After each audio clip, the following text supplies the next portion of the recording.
Okay guys, mayroon tayong isi-service dito na LG inverter, no? Ito ay turbo drum inverter. So ang problema nito guys, ayaw magkarga ng tubig, no?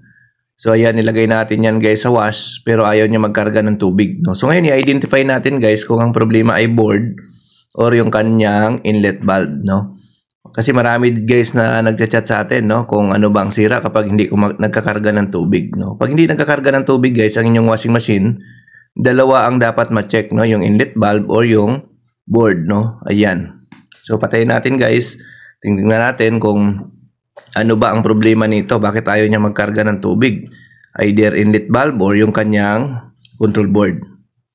Ayan. So ang gagawin natin, buksan natin tong nasa likuran na cover, no? Mayroon ng dalawang screw ito. Iangat natin to para mabuksan natin, no? Ayan. So sa mga gusto pala magpa-service sa amin, no, available kami ng Cavite, Laguna, Batangas, no. Nag-service kami sa mga area na yan hanggang Parañaque. Ayan.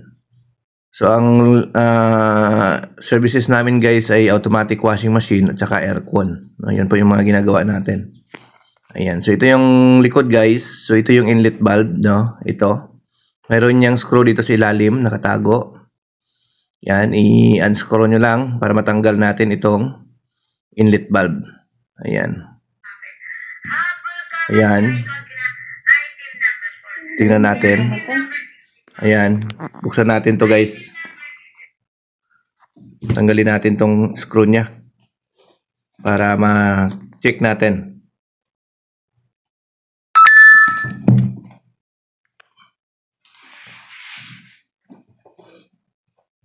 Ayan, i-unscrew lang natin to guys, no. Ayan. So ito guys para ma-identify natin kung ano ang problema, no? Ito yung inlet valve niya. Ayan. Ayan. So checkin lang natin to guys, no? Unahin natin check yung inlet valve nung anong resistance mayroon ito, no? Ayan. So ito po guys ay inverter, no? So ang inlet valve nito guys is DC volts, no? 12 volts DC. Yung kanyang inlet motor, no? So ito guys yan. So susukatin natin to guys, gamit tayo ng resistance, no? Tester, gamit tayo ng resistance para malaman natin kung ano ang problema. Ayan.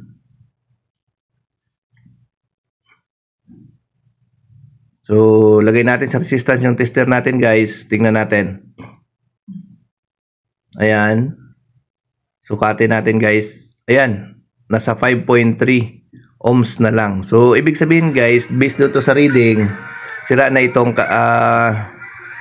inlet valve na ito, no? 5.3. Ayan, 5.8 ohms. Ayan, so ibig sabihin guys, sira na ito, no? Usually guys, ang reading nito guys, nasa 21 hanggang 31. Good pa, no? Ayan. So testerin natin. So gamit tayo guys ng ang next natin sukatin yung supply galing sa board, no? Kasi minsan guys, nadadamay yung board, no? So ang gagawin natin, sukatin natin kung may reading pa galing sa board. So ayan guys, oh, nasa 5 volts siya hanggang 6. Ayan, nilagyan natin siya ng tester.